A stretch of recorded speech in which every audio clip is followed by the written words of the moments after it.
side are you gonna get? We're live? We're live? Is that people coming in? Where is our password? Valencia Sing grade 9. The password is Valencia. Are we live? Valencia's left. Oh, now we're live. So we. Okay, wait. I can't find the stick. Yeah, now we're live. Stick. Hello. Hello. 38%. Do you have a message for the world? Welcome to 1305's extremely fun. I don't even know the title of our thing. I don't know the name of it. Okay. I need your help. Extremely fun golden builders or whatever it is. Wait, so they can hear me when I talk like this?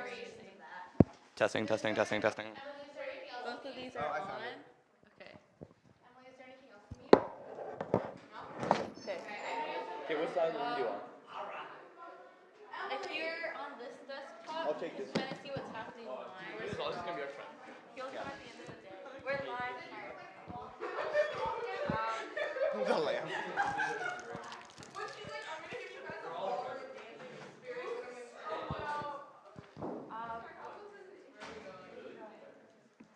She's my hero.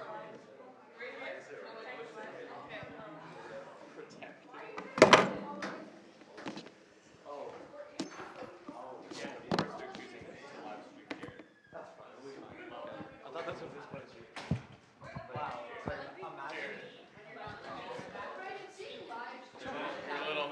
I don't know, should I take it off? I take it off. Do we bang by live yet? How do you... Hi. I don't know how many people are live. What?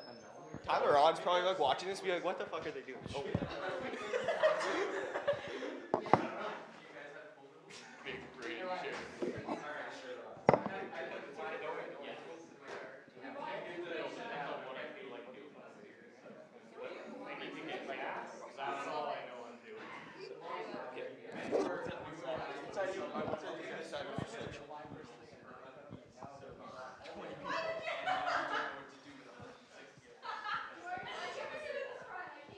Do we have like an attendance checklist? We're gonna show all of our attendees later. We're literally about to do it.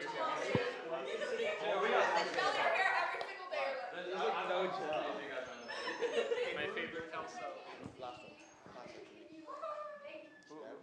Okay, it looks like Oh no, he's here. Harry's my least favorite. What should we do? Bro, I'm muting Ryan. What did you do, Rachel? I'm changing the shirt. Yeah. Thing. Don't worry about it. Wait, yeah, we have to wait for Emily. Okay, so we're just gonna start in about 5 minutes, guys. So everyone on the live stream, just hold tight. Stay tuned. It's gonna be fun. We get it because it's on first updates now, and that's fun too. Dude, we're not people taking notes. That's dedication. I'm so proud of you. Good job. You're taking notes.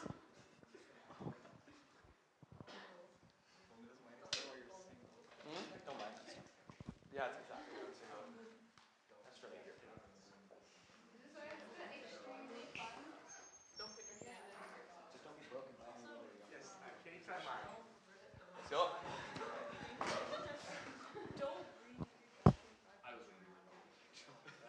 Come right to the front. Oh yeah. Yeah, how you feeling? I'm good. Remember the 5 Ds of presentation. I don't know. But yeah. Smile. Guys. Just on some next level stuff. Harry. Yeah. Who's your favorite Kelso? What? Who's your favorite Kelso? He's actually kind of winning the race. He might be winning the race right now. Every month. So, Jared's your favorite Kelso? Yeah. I don't know. Ella's being pretty up into it. What? Me and Ella have been bonding. She's coming for you. She's gonna take your position. Just as you stole it from Jess. Wait, when Emily's dropping by, was that her coming to the room and setting everything up? I think so. We're live and we have a presentation right, so we're good to start whenever. Could you shuffle in and sit straight up? Wait, Jared, hold on. I'll be right back. Oh. So, who's excited? Yeah. Yo,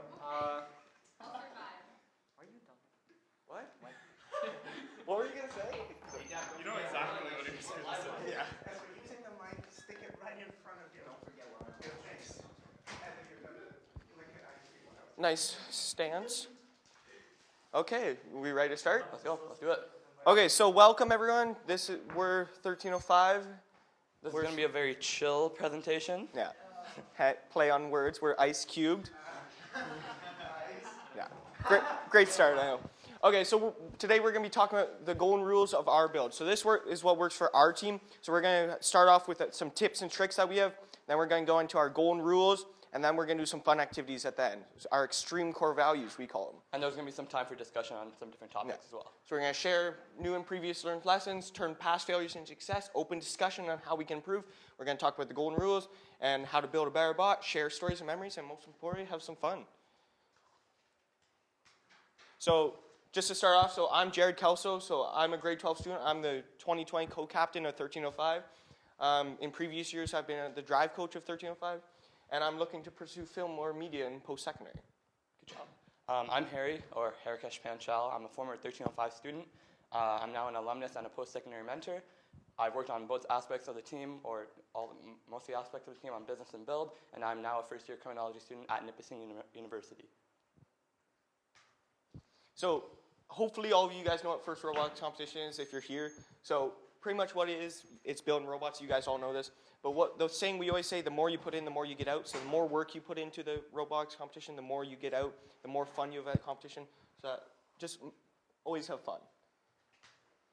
So right now we're sitting and we're ticking away at the clock, waiting for the kickoff to be released. But there's a lot of things that you guys can be doing to prepare for the build season. So you can take initiative and learn different types of skills so that you can help excel your team in the future, and especially during the build season. So, like for a few examples are learning how to CAD, 3D print, or even public speaking. So this is just a little activity. So who here can build a Vex Pro gearbox by memory? So some people can't, but some people can. So it's really simple. So if you don't know how to do it, you can just easily research it. So you go to Vex Pro, go to the gearbox, and in there you can find instructions how to do it. So what I'm trying to say here is you don't need to know anything or everything to be on a first team. You can just know how to research stuff, and you also have to be confident on how to find stuff. And just beyond the robot, there's actually a number of things that you can do surrounding the robot to help improve your team and make your team look more favorable, like taking part on the media aspect of the team, social media, getting your name out there, and building your brand. So overall makes you look like a more favorable team. So this is one of the things that 1305 uses a lot. So we use tables, or what we call them is matrices. So what this does is it gets rid of the personal aspect of deciding whether to use a 2-speed or a single-speed gearbox in your robot. So at the start of build season, you need to determine whether you're doing a single-speed or a 2-speed gearbox. So you'd put in a table, do whether the weight, the size, and what we always do is coolness factor, just to add a little pizzazz. And then we mark all them, and whichever one has the highest score is the one we do. So what this does is it gets rid of the personal aspect of it, and it actually makes us build better robots. Another big aspect, something that we encourage on 1305 and something you should encourage on your teams is speaking up. So a lot of times students have ideas, or they can be shy, and that could lead to like different aspects of like the robot not being able to improve. But if you really have an idea, make sure you go out there and speak up, because then you can start seeing some of your ideas get put on the robot and overall excel your team and be more good. So one thing that I can't stress enough is ask other teams for help. First is an amazing community, and every team wants to help. So we ask teams for help, other teams ask us for help. Nobody's afraid to help each other, and you guys shouldn't be afraid to ask for help. So whether it's with your robot, business, chairmen, anything, just ask other teams for help. So always be on the lookout for new products. So there's a number of things that you can do, and if you look at the new products, you can stay ahead of the game and up to date on the new parts coming out, so you can improve your robot. So just 2 new products that came out recently this year is the through-bore encoder. So this is for a hex shaft. It's just a simpler encoder than using the little magnets. So that we may be using those. And the new Falcon 500 motors. So these are the new brushless motors by Vex Pro. So they're really cool. They have the motor controller actually built into the motor, which is really cool. Less wiring and less complications, less room for error. So we will most likely be using these in the future season. Always test your how many teams have went to a competition and you think your battery is all good and then you go into a match and then it just dies? Even when your battery beak even said so. So always, we always encourage having a battery beak on you and check it multiple times throughout going to a match, like from the pit, on the way to the match, and just before the match as well, so you can ensure that your battery's good. And try to, we have a labeling system to dictate whether we have a good or bad battery. So this is a big topic this year. It's no bag. So pretty much, it's really going to change how some teams build the robot and how some teams compete. So these are just some points that we thought of and other teams thought of. We kind of copied them. So don't overreach. So still create a bag intake pretty much. So at the end of 6 weeks or end of 7 weeks or at the end of your first competition, have a dedicated day where you should have your robot built. So what this does is that once you have your robot built, then you can test it, have lots of driver practice, and you can just overall better your robot, which is utilizing your time wisely. Another thing is don't procrastinate. Don't wait till week 1, see what everyone else builds, then everyone else gets an extra week versus you getting one less. So get going, pick a strategy right off the bat, and get going, and adapt to what other teams are doing, and use the resources there. And because of no bag, you might start to think that, we can work and keep going at this robot to make it the best robot that there is. But don't meet every day for 12 weeks, because you always have to take the time to step back away from the robot so you can go think on your own, and also keep that good balance between personal life and robots. So driver training is a huge one this year. So in previous years, we've gone into competitions with little to no driver practice. So we're planning to utilize the no bag tag this year to get lots of driver practice with the extra time we have. So whether it be running, going to other fields. So we're planning to be driving down to Toronto on the weekends, practicing with other teams. Invite us, please. So just to better our robot and better our skills as a team. Another big aspect of robotics and something that we encourage that you guys look more into is scouting. This is something that we've put on like the back burner on team in previous years, but then we've realized it can actually make or break how you do at a competition. So the two critical reasons to do this is like you can predict your opponent's strategy that can help you in matches, and also it can actually help you determine what things you can do to make your team look more favorable to potential alliance partners. So one thing we do with scouting is throughout the competition, our scout team brings the drive team information about the other team. We can know what robots can climb, what the average score of those are, so we can determine what robots we want to put defense on, and just what strategy we need to do. So now we want to talk about your guys' robots. So tell us about your robots. What went well, what went wrong. So as you can see by this slide, we had some wrong goings here. So we climbed a little too early before 1310 was ready. That was 100% our fault. And then because of it, we actually fell, as you can see right there. So sometimes you fall both physically and metaphorically, but you always got to get back up. So we want to hear from you guys. What went well with your robot, or what went really wrong with your robot?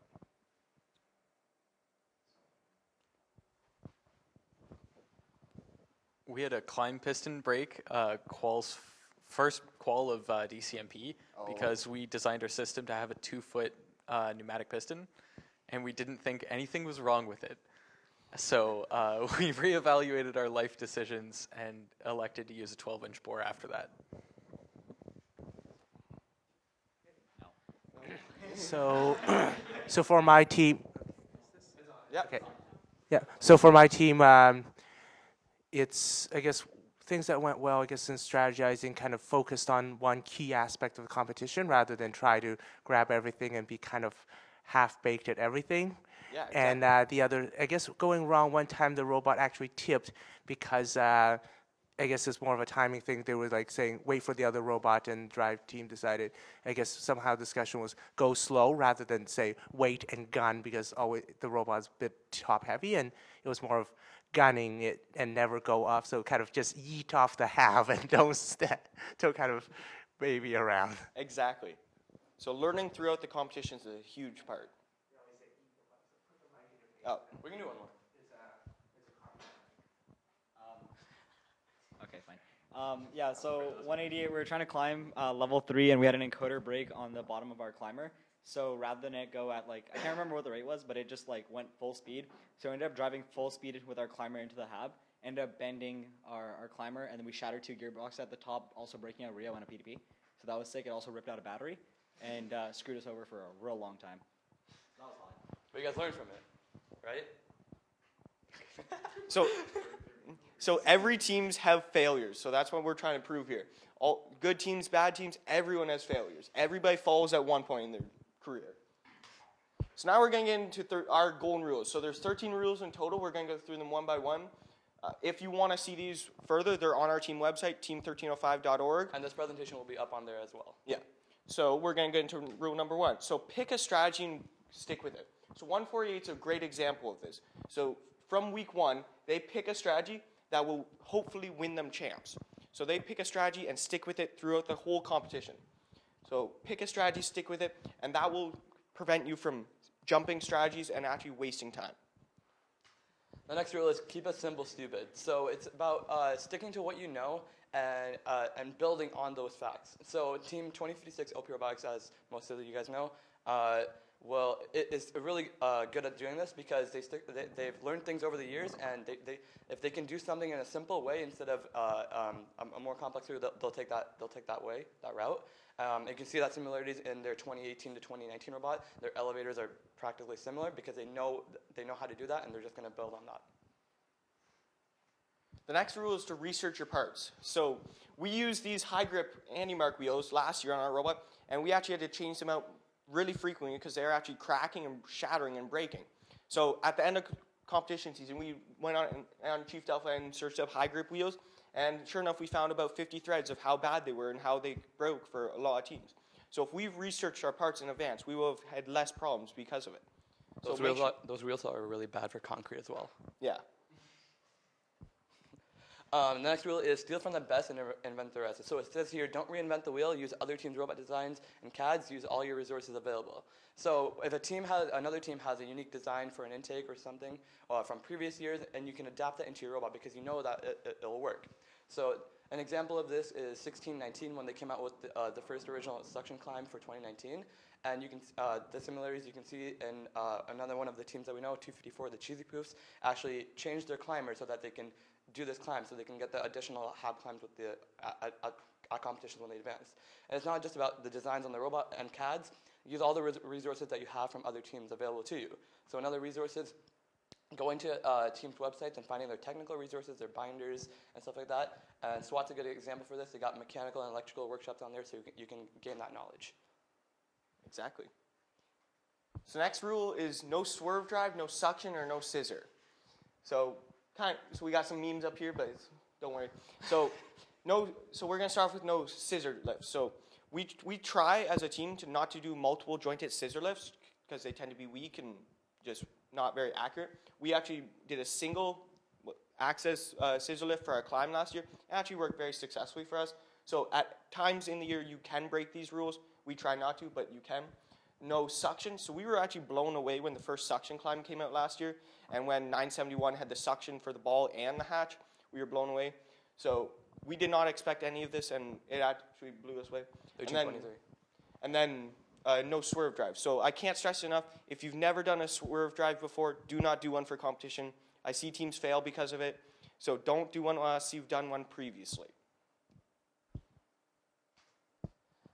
Roller intake rules. So if you guys look through the past years of the first robotics competitions, you can see that the roller intake actually dominates the game in manipulating game pieces. So we have 3 years here, but even in like 2016, that roller intake ruled into 2016 with the boulders, in 2017 with the fuel balls, and in 2018 you'd think with a cube you'd start off with a club, but you can see that once again the roller intake dominated that year. And then this year, something cool that happened that we didn't even pick up on is people were able to use roller intakes for their hatches, and we never even thought about that. And you can clearly see that roller intake will help you become successful. So almost every game piece you can use a roller intake. We did not see the hatch last year, and it actually cost us. And you could see how successful the hatch intake was with the roller intake. So we missed that ball, and so we've learned from it. And so we're planning to use a roller intake for almost every game piece. Again, it depends on the year. So West Coast Drive. So we've actually added this rule for this year. So we're planning to do a West Coast Drive for this next coming season, again, depending on the year.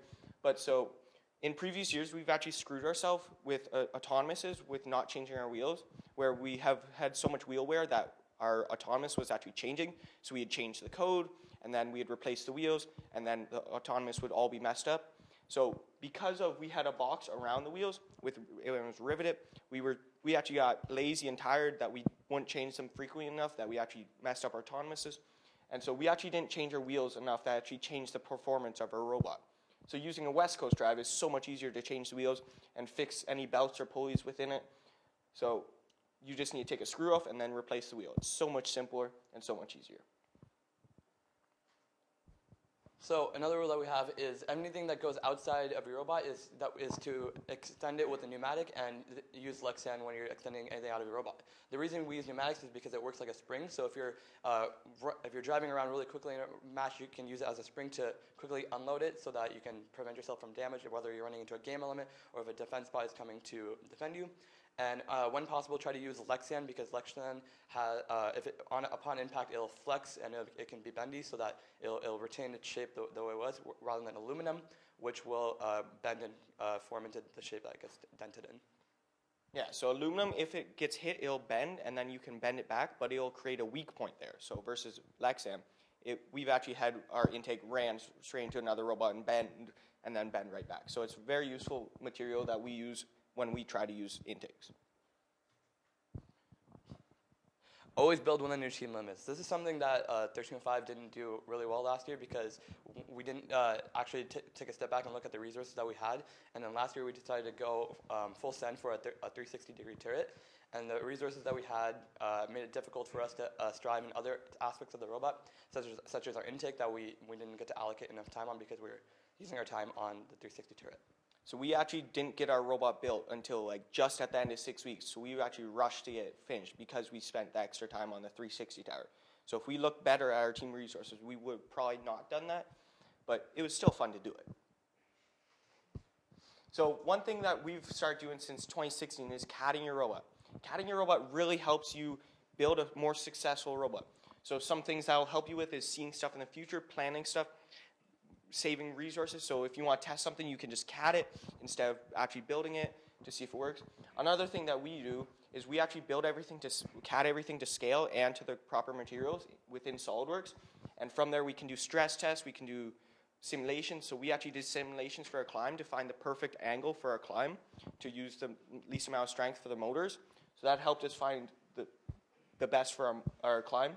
It just helps you see your robot in the future and helps you see stuff where you can fit Allen keys and it makes your robot better. Next is about quality appearances. So out of these three pictures, which picture would you pick for your ideal alliance partner? It'd be the bottom one. The bottom one. So that was our robot that we took into competition season in 2017. The pictures above are pictures that are pictures from the international power match that took place 3 weeks ago. So making sure that you guys take that extra time to make your robot look more favorable can actually help you get picked on an alliance. So it's not just quality appearance, but it's also quality parts. So this year, with the no bag and tag, we're actually going to have more time to drive the robot. So in a regular competition season last year, you would have about 20 minutes of driving at each competition for the matches. But this year, you're going to have driving in between each competition because you don't have to bag your robot. So you want to build everything stronger, heavier, and use Loctite on all your screws. This will make your robot perform better and just work better. So another thing is nice wiring. So just having nice wiring really helps you find where your problems are if you have problems. And another thing that we started doing is mounting our robo reel either sideways or upside down. We actually didn't do this last year, and we actually had aluminum shaving get into our robo reel. It's the classic mistake that every team makes. And so because of it, we actually couldn't perform on a match, and it messed us up. So in previous years, we've mounted it sideways, and so we plan to mount it sideways or upside down in the future. And just bouncing back to 2 slides back, this is why it's also we encourage CADing because you can literally map out where your wiring is going, so it can make it easier for you. So another tip I have, if you have long wires, tape one end of the wire a certain color and tape the other end. So if you have a problem at one end, you can tell it's the blue electrical tape at the end and the blue down here, so you don't have to follow all the wires back. And as you guys know, like throughout the presentation, we've said that we've broken a few of these rules because it depends on the year. There are exceptions to every rule, such as our scissor lift that we did this year, and so on. Mm-hmm. So every rule can be broken. It's just you need to have logical reasoning behind it. And again, it depends on the year. But So- one rule that we don't have an exception for is having fun. So we always try to have the most fun at competitions, whether it's dancing, running around, high-fiving each other. If you have fun at competitions, the competition is more fun. That's pretty self-explanatory, but so we always try to do lots of dancing, and we also always try to have fun on the team. So speaking of fun, we're going to do our extreme core values now. So we're going to get these set up, and we're going to need some volunteers, and there's going to be some crazy stuff, I'll tell you that. So Harry, we need 6 volunteers to start. Okay, we're gonna need 6 volunteers. Who wants to volunteer? 1, 2, 3. 4, 5. 6.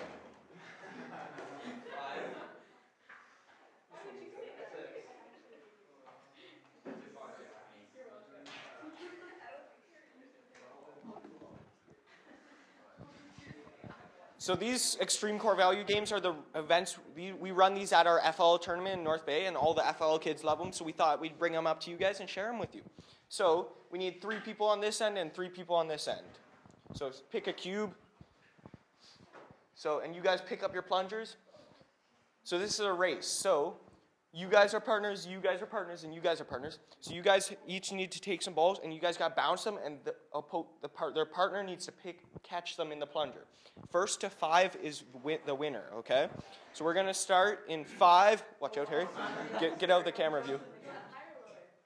5, 4, 3, 2, 1, go. So they caught 1.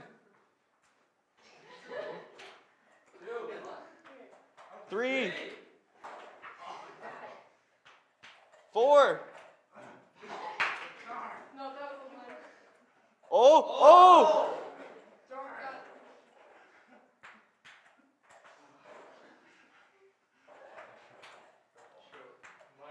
They need one more.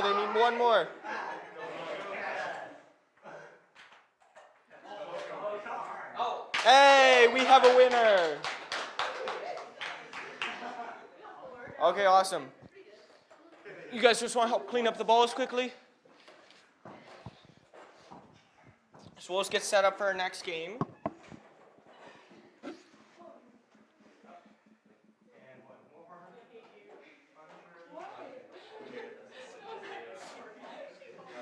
What'd you say, Ryan? This is suggested.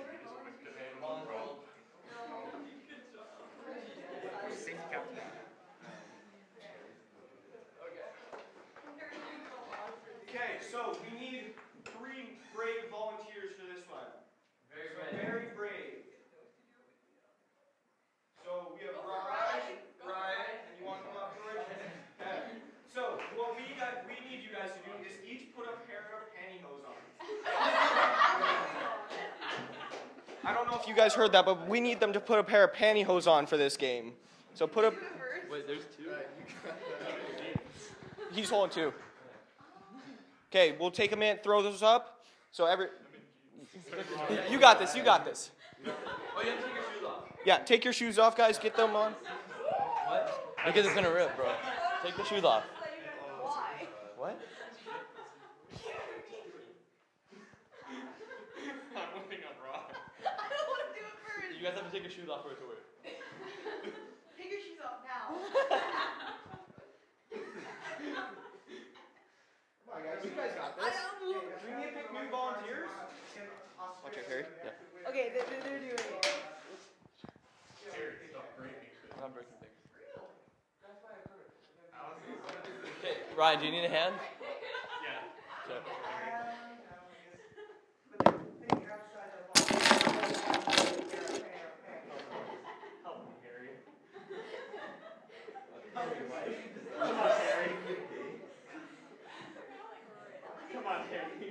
Ryan, put some effort into it. No. No, this is on Harry. Jared, I'm not gonna do that. Raj, you should use my strategy. So we're just taking a little bit to put the pantyhose on. It's a little bit longer than expected, but that's okay.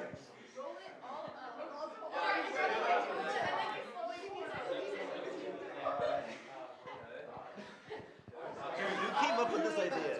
You know what? Yeah, I think this This is extreme core values if you haven't seen them before.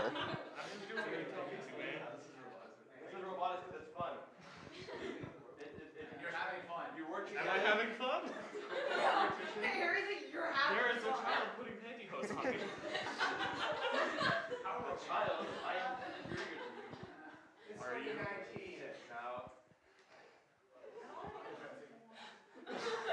You got to bring them all the way up. Yeah, Raj, you signed this up for us, so I didn't think it was. maybe you should have asked first. Well, I didn't sign up. Harry said you're doing it. Okay, so while we're waiting, we need 6 more volunteers to help each pantyhose person out. So, no, two people each. So, I'm just going to pick them. So, we're going to go, you two are going to help Ryan, okay? You two, okay? You guys are going to help Raj. And you two girls, okay? You guys are going to help George, okay?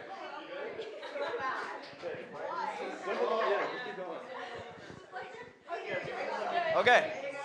So, Raj, can you stand right here? Ryan, can you stand right here? George, can you stand right there?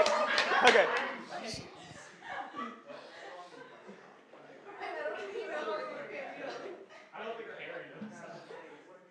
Okay, everyone on the stream, thank you for being patient.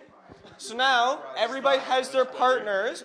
So what we're going to do is everybody, there is balls on the floor, and it's a race. So first team to get all the balls into the pantyhose wins.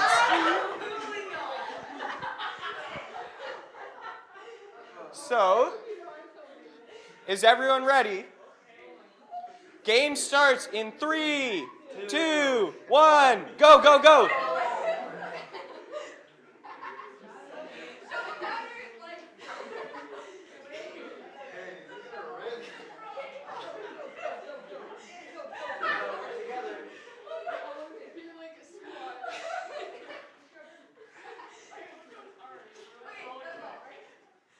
Let's go, come on.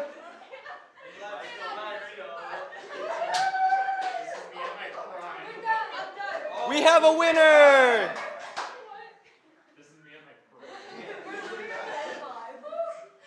Awesome job, everybody. Okay, I'm just going to set the stream back down. Thank you for being patient with us, by the way. Okay, clean up, everyone. I'm not too sure. The ball's back in the buckets. Okay, everybody, balls back in the bucket. We have the last activity. It's the best one for sure.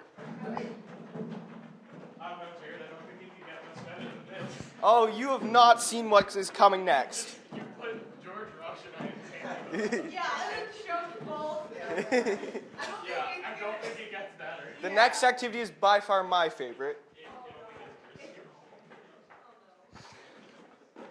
Okay, we're just going to clean up the balls quickly, then we'll get set up. You came in too late. You're like 2 minutes too late, Emily. Shh, be quiet. All about the mouse traps. Awesome. Yep. Give me my keys. Okay, can you get the balls out here, Harry? I personally decided I'm never talking to anybody from the group again. Okay. Harry, watch out. You're gonna Okay, We're going to need one brave volunteer. this is the bravest volunteer in this room. Harry, can you grab the other side of the rope? Just pull it. We just need a line. The bravest volunteer in this room. Who's gonna step up? Who wants to be super brave? You want to come in? Anyone want to be super brave? You want to be brave? Come on up. Do it. Okay. Everyone give her a round of applause. Okay, so you do not know what you've signed yourself up for. I'll tell you that. I don't, but it doesn't. Okay, so we need you to pick three people you trust from the crowd. Ryan, so Wait, Ryan? Oh, and okay. How does she know? So before we get set up, we need you to put a blindfold on for us. Okay? So we have a blindfold right here. We're also going to need you to take your shoes off. Okay. Awesome. So can you take your shoes off? So this task is really simple. So we just have a rope course. You just need to go straight. You just need to walk from this end to the other while blindfolded. You have 3 teammates that are going to help you describe where to walk and not to step. Emphasis on not to step. So they're going to describe to me where I need to step. Yeah. While everyone in the crowd is going to be super loud and not tell them not where to go. So for everyone on the stream, we have some mouse traps here, and we're going to set them up. So this is a very dangerous activity. So we have 20 mouse traps. Carrie, can I just test the mouse trap? No, it's good. It's good. Right, it's good. Okay, guys, the goal's not to kill me. Erwin will be very unhappy.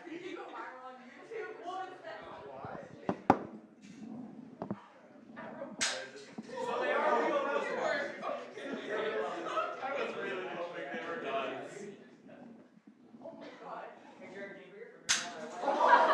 They're scary.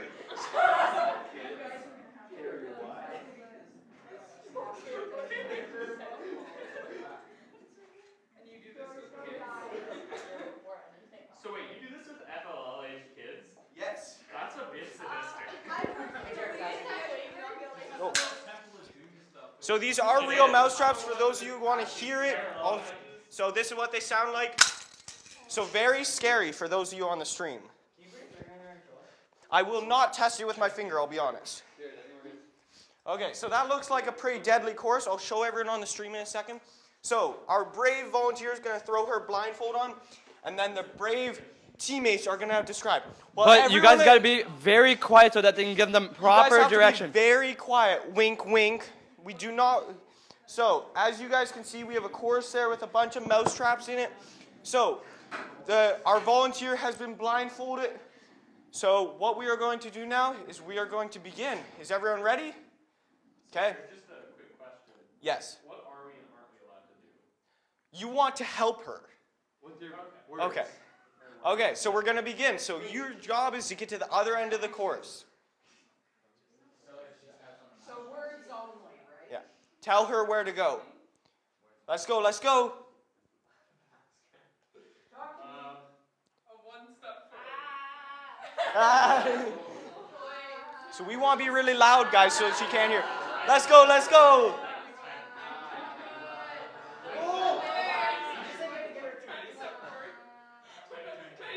Oh. Left foot forwards. Big step. Big step. Oh. Right foot towards the outside. So feel before you move. We told you guys it was extremely fun. Okay, and now that line. Drag your foot along the rope. Oh, they got weird strategy going. Step forward with your left foot. Very straight. Let's be really loud, guys. Let's go, let's go, let's go. Very good. Dragging your right foot. Keep going with your right Oh. Wait, you shouldn't get caught. foot. No, that was hair. So she is going very intensely. The stakes are high. The toes are scared. I don't know what to say. Toes are shaky. Okay, drag your right foot again. Oh. She's very close to one. Take a step with your left foot. Big step. Oh. She almost just stepped right onto one. With your right foot. Big step with your left, and then you're clear. She did it. She did it. Everyone, a big round of applause for our super brave volunteer. Don't trigger them yet. Are we done for time or? Yeah, well, Just watch your feet. we can conclude it. Jared, have you had any accidents with LFL kids? So we don't do this with the actual kids. We do it with the mentors of the FL teams. That would be very dangerous if we did it for the kids. So we do it with the adults. Jared, for your friend. Okay, so. We just like So that concludes our team's presentation of this. I hope you guys had an extremely fun time. So we I had very fun presenting to you guys. Harry, would you like to say anything? We're really thankful for the opportunity to present here, and hopefully we can just keep coming back and doing more because it's fun. It's fun being here. Yes. And our presentation and our golden bill rules will be on our website. So, if you guys have any questions, you can stick around afterwards. Does anybody have any questions? We don't have time to Okay. Yeah. One question. Okay. Okay, no questions. Okay, thank you. Okay, thank you guys all for showing. I don't know if anybody's on the stream, but thank you if you're watching. Thanks for taking your time to see our presentation. And good night. How much weight did you bend on the mousetrap? 20, but we forgot that. I don't know. Actually, no, I don't think Did we have any viewers? that's viewers. It's like views. Six. I think I turned that one off. Did you like it? Did you like it?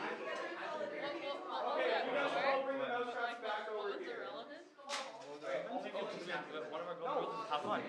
Oh, okay. Is that the same thing with pantyhose? Yes. Okay. I don't trust myself.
Okay. Thanks for waiting. A lot of technical delays today, but not your fault. My fault too. But yeah. So I call this presentation "Crunch Time at the Finish Line." We'll talk about like what it's going to be about in a little bit. My name is Naveed. I am a current first year at Rochester Institute of Technology in Rochester, New York. I'm studying mechanical engineering.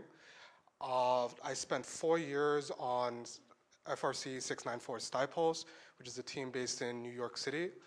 I graduated this past summer, and I'm now currently mentoring the team alongside the school's 2 FTC teams, 310 and 479. So, why I believe SWATposium has importance and why I feel like I have some capability of talking about the topic. So we're going into our 20th season now. So we've been around for quite a while, I think. In 2016, it was the first time we won our division out of the 8th seed as the alliance captain. Throughout the past 4 years, we've had a lot of success in regionals and competition as well as chairmans. So we've grown a lot as a team, in my opinion, over the past several years, and I'm really happy to be here to share what we've learned in the process. So what am I talking about when I say in this topic? So every time anyone is in a competition, there's always that critical moment when something goes wrong, and it always happens to be right before a match. So whether it be, the robo-reel burns out, or wheel breaks, or something like that, it always seems to happen right before the match is about to start. So during those times, what are you going to do? Panic? I know I panic sometimes. I know I wanted to just run around screaming my head off. I know a lot of people on my team did that, and it cost us a lot. But this is all about a learning experience, and from those experiences, we learned how to deal with that. So this presentation is going to be about how we learned how to strategically analyze our problems and our issues with our robots, and then try to fix them as quickly as possible and as efficiently as possible during a competition. So, I always believe that strategic thinking in any part of life begins with preparation. So preparation comes in many different forms, and we're going to talk about several different types of preparation in this presentation. So first off, I think the most important part of preparation for a robotics competition is knowing your robot. Now, this may seem like a very simple concept, but in my opinion, and I think everyone here realized or will realize at some point, a robot, even one that you built and designed, is a very complex creature that you might not know everything about. Even if you CAD everything down to the final bolt or the rivet hole or whatever, you might find something that you have not accounted for, and that may cost you a match. So even then, you need to know everything about your robot as much as possible. So every single fault that you may have, every single point of failure, you need to be aware of that. So I want to use our 2019 robot for example. This over here is our original intake and hatch mechanism that we used in our first 2 regionals this year. So just to preface, we went to 3 regionals this year, as well as the World Championships in Detroit, and we went to a couple of off seasons. But this was our first iteration of our intake and hatch mechanism. So something we immediately realized was that this mechanism was complete garbage. It did not pick up cargo very well. The hatches were always very loose because if you could probably see it here, I'm not sure, this basically acted as arms, and it had very little mechanical advantage. So to cut a long-winded explanation, we didn't like it. But we went with it for 2 competitions because we were playing back-to-back weeks. But we knew going into those competitions that this was a major fault in our robot, and we prepared for this instance going into these 2 competitions. So our first competition, which was the Tech Valley Regional, which was a week 2 event, we went in with 2 spares ready in case this mechanism broke. And it broke 4 times that one competition. We were not prepared enough. But because of the failures that we saw in that competition, we knew what we could improve on in 3 days in order to get ready for the next competition, the next weekend. So we were able to not completely, but somewhat rebuild the mechanism with minor design tweaks, and then slap it onto the robot at the next competition, and then play as well as we could.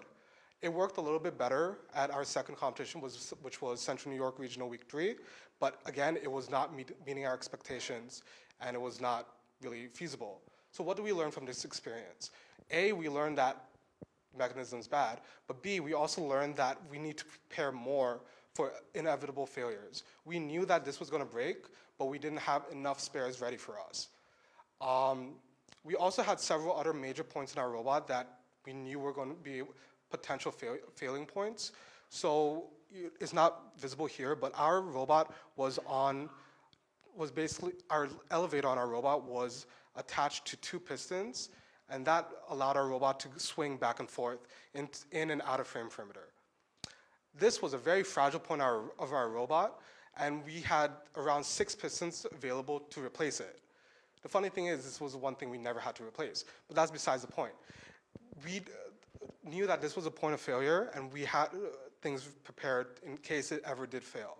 So it is important, after all of this, I think the main thing I want to say is that it's very important to know where your robot's going to fail, as many points of failure there are, and be at least somewhat prepared for them. Whether that be to have some spares ready, or be able to fix it in case of an emergency with duct tape, Scotch weld, whatever you may want. You just have to be prepared in order to fix it. And the first step to that is knowing what will fail. So another part of preparation is always having a pre-made plan in case of a situation occurs during the competition.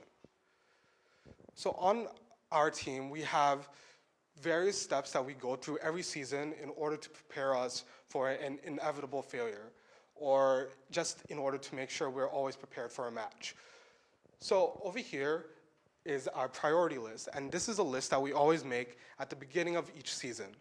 Right after we get the video, the review video released, and we talk about it, we then make a list of what we want our robot to accomplish.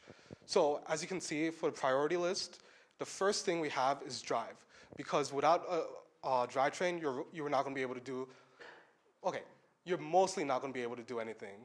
And especially given like the past few games, you're not going to be able to do anything at all without being able to drive. So, after that, we have various different activities that our robot must be able to accomplish, and we specify that order for a reason.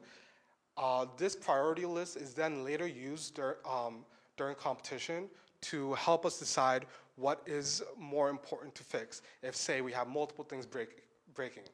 So say the drivetrain is breaking, but the lift is also falling apart, and our climber is done. We're gone. The main thing we're going to focus on is the drivetrain at all points, because without the drivetrain, we cannot do anything. After that, we will go then dive deeper into the priority list and figure out what we need to fix. However, there are instances where this priority list must be pushed aside, and we're going to talk about those instances later. So now I want to direct your attention to this. This is only a portion of our pre-match checklist from this year. As you can see, there's multiple sub-points, and there's only up to 10. We had 30.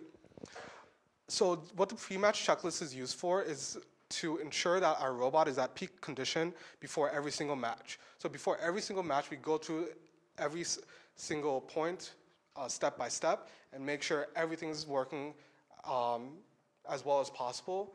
And we do sometimes cut corners in order to meet time constraints, but this is what helped us catch a lot of our issues during competition. So what I believe is the most important thing to take away from this, always have some type of priority or checklist ready with you during competition, because that's going to be your go-to document, your go-to a piece of advice during competition to see what to do during a situation. Also, I want to point out, it's not visible here, but we always delegate these roles to specific people. So for example, a systems check, this is where we're checking that our code for the robot functions properly with every single mechanism. This is left up to our leads of software engineering, and they go through the, using the OI, they go through all the systems and make sure everything's working. We then have to have subunits for our suction cup and things like that in order to make sure those are working properly, because those have a little more technicalities, at least for this year. So everything is assigned to a specific person. For example, I was assigned to checking the encoded values and putting the robot in the starting configuration. Various other people were in charge of checking the pneumatics, things like that. If you delegate your roles during competition, this will make things a lot easier during critical moments, because everyone knows what they're supposed to check, what they're supposed to do.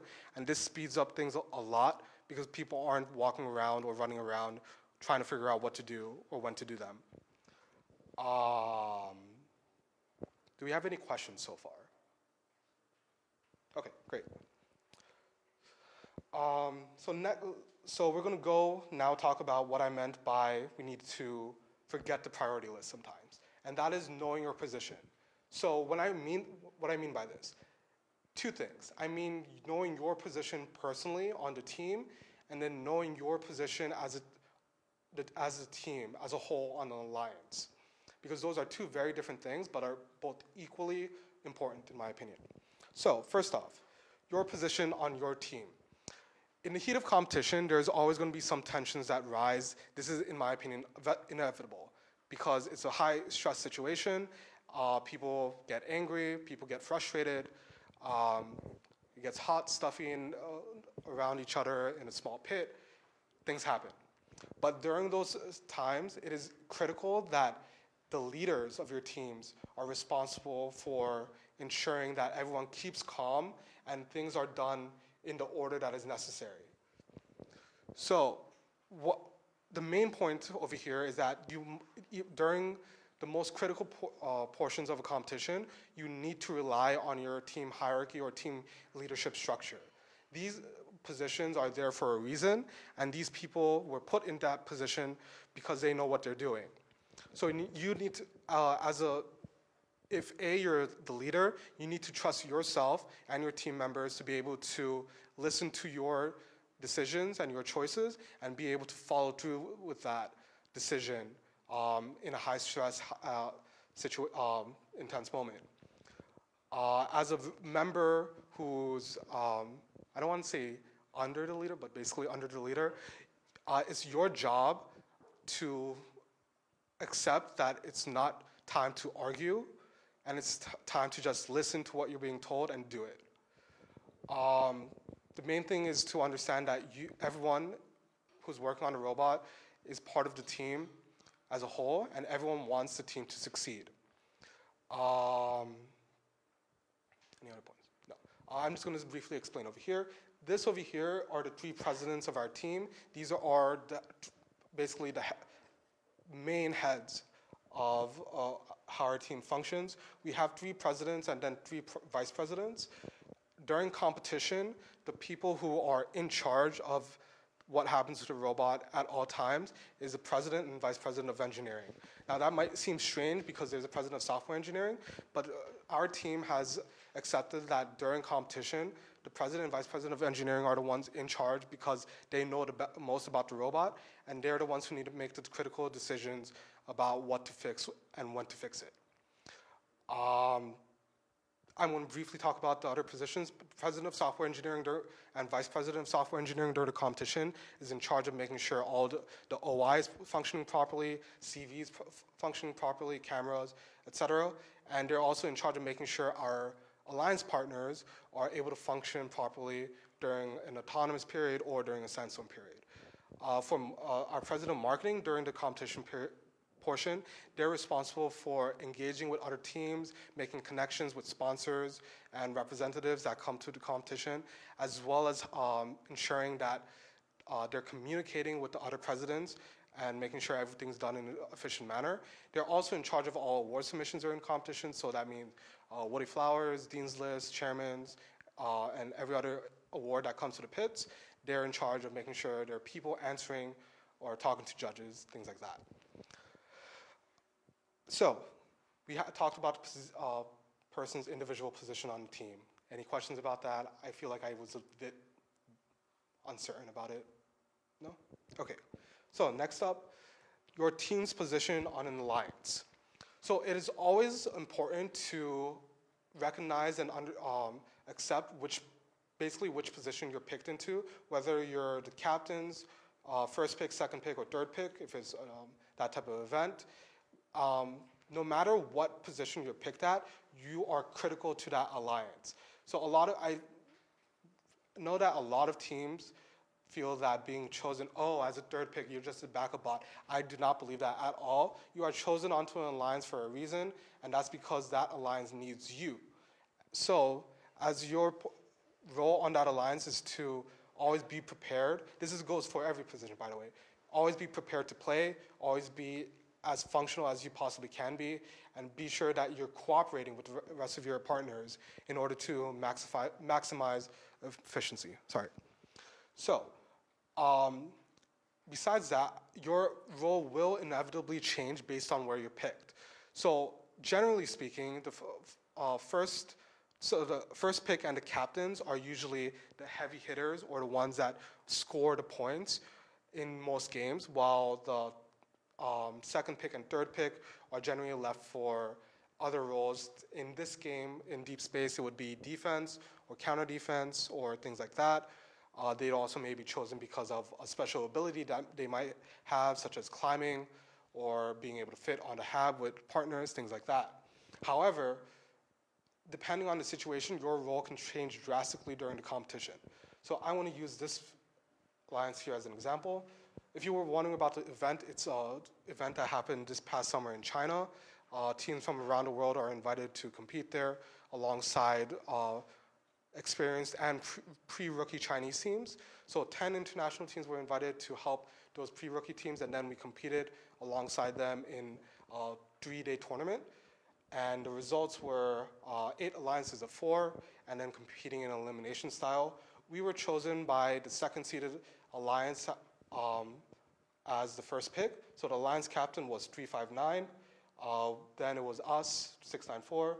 Then we chose 5951, followed by 5308. So when choosing this alliance, the main strategy was that 359 and ourselves will be the heavy hitters. We will be scoring as much as possible. And then at the end game, we will climb to level 3 alongside 359. Meanwhile, we chose 5951 because of their incredible defense. Their job was basically to stop the most capable scorers in the competition. We chose 5308 because they were also a very good defensive robot, but we didn't feel they were as good as 5951, which is why we chose them first. However, later on in the competition, our alliance captain broke. So we put in 5308, and then they played defense. So 5951 stepped up to an offensive position, and then the two of us were the offensive robots while 5308 played defense. So this is an example of how your role can change drastically during a competition based on unprecedented circumstances, like alliance partner breaking or strategy, whatever it may be. Again, I want to consider a strategic role on an alliance. You could be an elite defender and be chosen as the first pick. So you have been chosen because your defense is that capable of shutting down the opposing alliances. You may be chosen for your climb, which is what we were chosen for. You may be chosen because of your scoring capabilities, things like that. So you always need to recognize what you're chosen for, and then that prioritizes what you need to fix. Because if, say, again, defense bot, then the main thing you want to be working at all times is your drivetrain, because that was what you were picked for. If you were, say, chosen for your climb, you want your climber to work, and so on and so forth. Okay. Any questions here? No? Okay, great. So, I think the main lesson that I think all of you know already, but I want to emphasize, is that during a competition, you always must remain calm. Now, sometimes this may be hard. Sometimes you're panicking because it's finals 3 and you need to fix the robot, you need to get on the field, whatever it may be. But if you panic during those situations, it is the worst possible thing to do. Because when you panic, you make mistakes. And when you make mistakes, inevitably you're going to do worse than you really could have. So something that we always do on my team is that we take 2 seconds. Everyone steps back from the robot. Everyone takes a deep breath. And then we look at the head of the team at the moment. So last year would be me. This year would be the new president of engineering, so on and so forth. And then the person would either say, okay, get to it, or like give commands, things like that. So again, always be calm, always know who's in charge, and then always know when it's time to listen and not argue. Okay. So there's several tips that I think really help with the process of going through a competition, especially when you're trying to fix something last minute. So first thing, always have someone on the clock.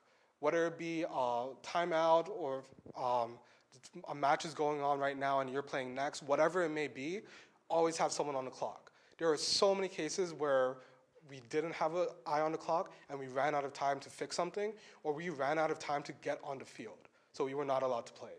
So trust me, you don't want that. Just have someone on the clock. There's also something really important, playing your timeouts properly.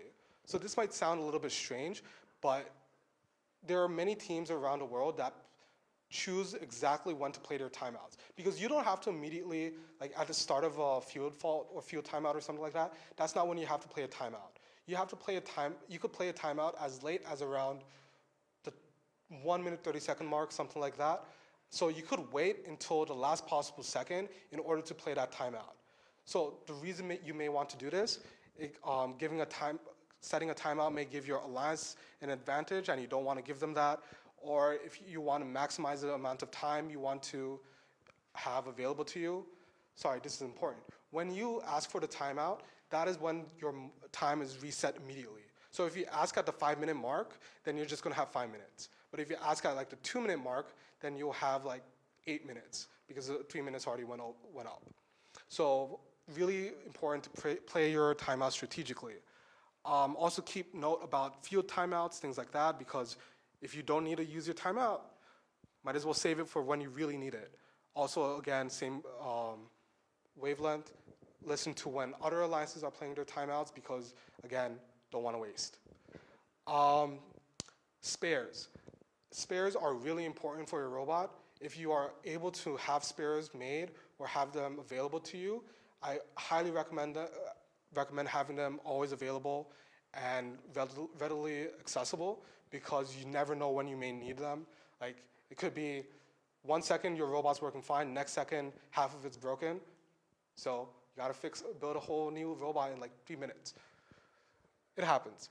But yeah, so keep spares available and then it might just save your competition. Again, emphasizing this again, know when it's time for your leader to make a call. So if it's 2 minutes left and you still haven't done anything, they need to decide what to do, and that's it. That's the final word, and you need to roll with it. Because you don't have time, that's it. Let's see, anything else? Definitely don't get bogged down by a loss. So there's always points where, like, oh, you might have lost one match in a series, and then some people really feel like, oh, that's it, game over, we're done. That's not the case. It's a best of 3 for a reason, and when you lose, and if it's because you broke, it's even more reason to stay calm, fix it as efficiently and as quickly as possible, and then get back out on the field and win that next match. And trust me, that feeling of breaking and then winning is incredible. Okay, so these are very, like, 2 brief examples that I'm going to talk about. So you are the captain, and you're the main scoring robot on the alliance, and your mechanism breaks. Possible solutions you could go through with that. Try to play as many timeouts in a row as possible. Try to maximize the amount of time you have, and just keep working to the last second in order to fix the mechanism to the best of your ability. At the same time, you could also see if you could strategically find a way to not have to score in the match or not have to score as much. Allow your alliance partners in a way to make up for your deficiency in scoring, or see if you could play a different role on the alliance. So say you take up the defensive role for the match or something like that. So you gotta figure out things strategically on what to do. Also, you may, if worst case scenario, though maybe not worst case, well, if it's in a regional style, if you wanna get a backup bot, that means you're not gonna be playing anymore for that competition.